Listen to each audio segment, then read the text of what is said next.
just listening to the FBI, their talk about this investigation. They are now the lead agency on this case, where prior we were told that Norfolk PD would be the lead agency. Now, due to the circumstances with this being connected to a terror attack, they are taking over. And they did say that the suspect was released in 2024. Court records show that he was sentenced to 132 months with 5 years supervision. So still a lot of questions as to how he got out so much earlier than what he was sentenced to. We'll continue to follow that.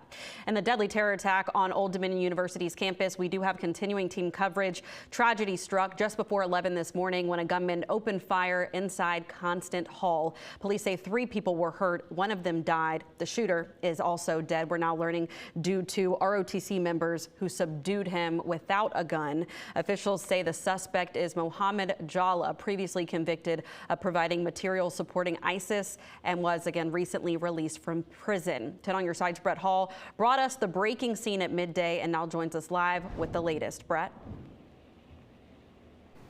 The latest from that press conference. That's what we're going to go over. So we heard FBI confirming the name of the individual. From what we can tell, he's in his mid to late 30s, or was in his mid to late 30s. He is now deceased, Mohammed Jallo, and that he may have yelled something before committing the crime that made them believe that this is an act of terror.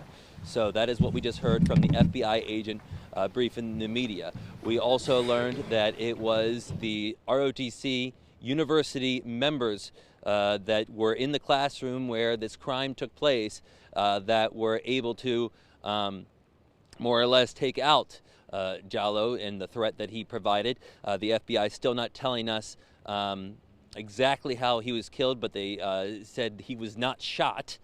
So we know that they did not meet the gunshot force with equal force in this case. So that is also some new information that we are just learning. They are going to be tracking down a lot of leads. One of the pieces of information that we were able to see in court documents and that the FBI agent just confirmed is that Jallo had looked at other acts of terror and was interested in performing an attack similar to what happened in Fort Hood in the last decade. So that is some of the latest information that we heard from that press conference. FBI looking for anybody's tips that could help them find more information out about this.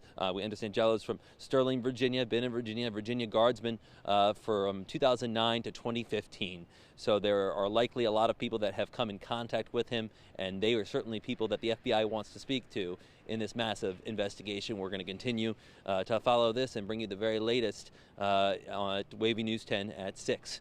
We're live outside Constant Hall at Old Dominion University. Brett Hall, 10 on your side.